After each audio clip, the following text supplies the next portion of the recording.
Hello மக்களே, குழந்தைங்களுக்கு என்னடா லஞ்ச் பாக்ஸ் பேக் பண்ணலான்னு ரொம்பவே குழப்பத்தில் இருக்கீங்களா? இந்த வீடியோ உங்களுக்காக தான். கிச்சனில் ரொம்ப நேரம் நிற்கக்கூடாது, ஆனால் ஹெல்த்தியாக இருக்கணும்னு நினச்சிங்கன்னா இந்த ரெசிபியை ட்ரை பண்ணி பாருங்கள். இன்றைக்கி நம்ம பார்க்க போகிற ரெசிபி தட்டைப்பயிறு சாதம். ரொம்பவே டேஸ்டியாக இருக்குங்க. குழந்தைங்க தட்டைப்பயிறு சாப்பிடவே மாட்றாங்கன்னா இந்த மாதிரி ரைஸில் அவங்களுக்கு செஞ்சு கொடுத்துருங்க. அதோட எல்லா பெனிஃபிட்ஸும் உங்கள் குழந்தைங்களுக்கு கிடச்சிரும். ஒரு குக்கர் எடுத்துக்கலாம். குக்கர் நல்லா சூடானதுக்கப்புறமா மீடியம் ஃப்ளேமுக்கு மாற்றிடுங்க. 2 ஸ்பூன் எண்ணெய் வந்து சேர்த்துக்கோங்க. நெய் சேர்க்க தேவையில்ல, எண்ணெய் வந்து சேர்த்துக்கோங்க. நெய் சேர்க்குறத விட எண்ணெயில் தான் இந்த ரெசிபி ரொம்பவே டேஸ்டியாக இருக்கும்.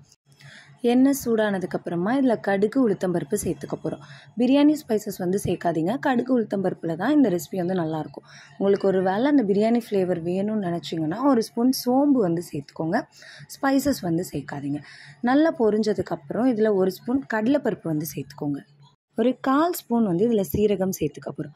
சீரகம் சேர்த்து நல்லா பொரிஞ்சதுக்கப்புறம் இதில் வெங்காயம் வந்து சேர்த்துக்க போகிறோம். ரொம்ப ஜாஸ்தியாக வெங்காயம் தக்காளி வந்து சேர்க்கக்கூடாது. ஒரு பெரிய வெங்காயத்தை ஸ்லைசஸாக கட் பண்ணி சேர்த்துருக்கேன். பொடி பொடியாக வந்து சேர்க்காதீங்க, ஸ்லைசஸாக வந்து சேர்த்துக்கோங்க.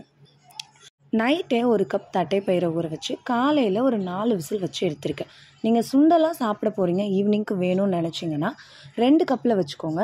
ரைஸ்க்கு போடுறதுக்கு உப்பு வந்து சேர்த்து வேக வைக்க தேவையில்ல.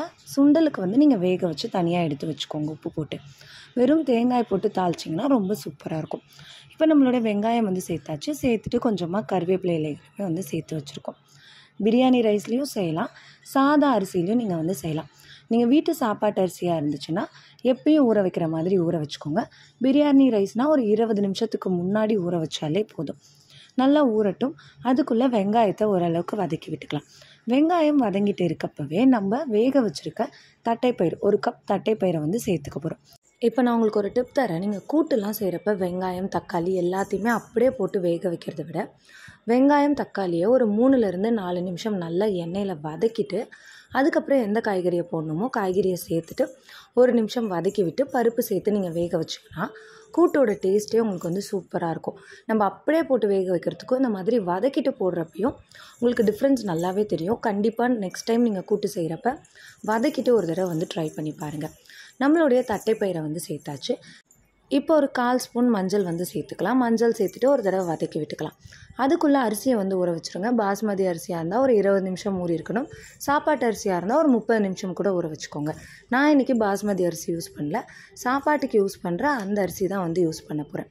இதில் உங்களுக்கு அளவு வந்து சொல்லிடுறேன். தண்ணி அந்த அளவுக்கு வச்சிங்கன்னா உங்களுக்கு ரைஸ் வந்து பர்ஃபெக்டாக வந்திருக்கும்.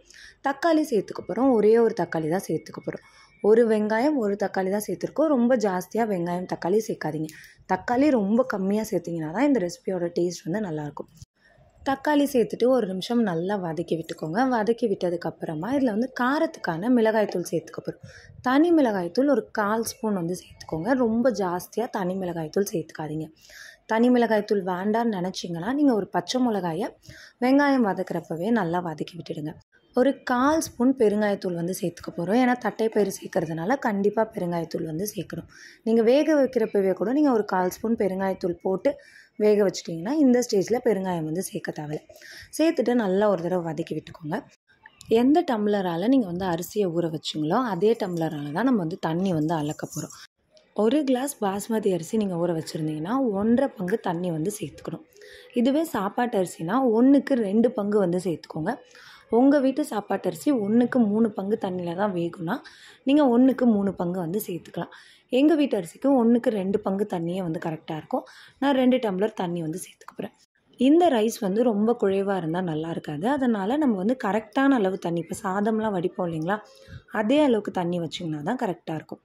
கல் உப்பு வந்து சேர்த்துக்க போகிறோம். இந்த மாதிரி எந்த ரைஸ் குக்கரில் செஞ்சாலுமே உப்பு கொஞ்சம் கரிக்கிற மாதிரி இருக்கணும். அப்போ தான் சாதத்துலேயும் நம்ம போடுற பருப்புலேயும் வந்து உங்களுக்கு உப்பு வந்து இறங்கியிருக்கும். பருப்பில் நம்ம உப்பு போட்டு வேக வைக்காததுனால கொஞ்சம் கரிக்கிற அளவுக்கு இருக்கணும் நம்மளுடைய உப்பு. நல்லா கலந்து விட்டுட்டு தலை கொதி வரட்டும். கொதி வந்ததுக்கப்புறமா தான் நம்ம வந்து அரிசியை சேர்க்க போகிறோம். பாஸ்மதி அரிசியாக இருந்தாலும் சரி, சாதா அரிசியாக இருந்தாலும் சரி, நல்லா தலை இந்த மாதிரி கொதி வந்ததுக்கப்புறமா நம்ம ஊற வச்சுருக்க அரிசியை நல்லா வடிச்சிட்டு இதில் வந்து சேர்த்துக்க போகிறோம். சேர்த்துட்டு நல்லா ஹை ஃப்ளேமில் ஒரு கொதி வந்து விட்டுடுங்க. உப்பு செக் பண்ணுங்கள். கொஞ்சம் கரிக்கிற மாதிரி இருக்கணும். காரமும் செக் பண்ணிக்கோங்க.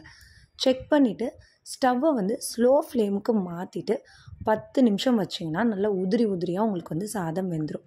இப்போ கைப்பிடி நிறையா கொத்தமல்லி இலைகள் வந்து சேர்த்தாச்சு. சேர்த்துட்டு நல்லா தளன்னு ஒரு கொதி வந்ததுக்கப்புறமா ஸ்டவ்வை ஸ்லோ ஃப்ளேமுக்கு மாற்றிட்டு 10 நிமிஷம் வேக வச்சிங்கன்னா போதும். விசில் வைக்கணும்னு நினச்சிங்கன்னா ஹை ஃப்ளேமில் 2 விசில் வந்ததுக்கப்புறம் ஸ்டவ்வை ஆஃப் பண்ணிவிடுங்க. ப்ரெஷர் ஃபுல்லாக அடங்கினதுக்கு அப்புறமா தான் நீங்கள் வந்து குக்கரை வந்து ஓப்பன் பண்ணணும். இப்போ பாருங்கள், நம்மளோட ரைஸ் வந்து நல்லா தளன்னு கொதிக்க ஆரம்பிக்குது. இந்த ஸ்டேஜில் உப்பு காரம் எல்லாமே செக் பண்ணிவிடுங்க. செக் பண்ணிவிட்டு குக்கரை மூடி வச்சிடலாம். இதில் கவனிக்க வேண்டிய விஷயம், நீங்கள் ஸ்லோ ஃப்ளேமில் 10 நிமிஷம் வைக்கணும். ப்ரெஷர் நல்லா அடங்கினதுக்கு அப்புறமா தான் நீங்கள் ஓப்பன் பண்ணி பார்க்கணும். அதுக்கு முன்னாடி நீங்கள் ஓப்பன் பண்ணிங்கன்னா ரைஸ் கொஞ்சம் வேறையாக இருக்கும். இந்த ரைஸ் வந்து உங்களுக்கு ஒரு வேளை குழைவாக வேணும்னு நினச்சிங்கன்னா ஒரு 3 விசில் வரைக்கும் நீங்கள் வந்து வச்சுக்கலாம். சாதா அரிசியாக இருந்துச்சுன்னா தண்ணி ஒரு பங்கு எக்ஸ்ட்ரா வச்சிங்கன்னா தான் உங்களுக்கு வந்து குழைவாக வரும். பாஸ்மதி அரிசிக்கு நீங்கள் அந்த மாதிரி குழைவாக வைக்க முடியாது. அதனால் அதுக்கு தண்ணி வந்து ஜாஸ்தி பண்ணாதீங்க. சாதா சாப்பாட்டு அரிசிக்கு மட்டும் ஒரு பங்கு தண்ணி அதிகமாக வந்து சேர்த்துக்கோங்க. பார்த்தீங்கன்னா தெரியும் எவ்வளோ சூப்பராக ரைஸ் வந்து ரெடி ஆகிடுச்சு. கண்டிப்பாக ட்ரை பண்ணி பார்த்துட்டு எப்படி இருந்துச்சுன்னு சொல்லுங்கள். தேங்க்யூ.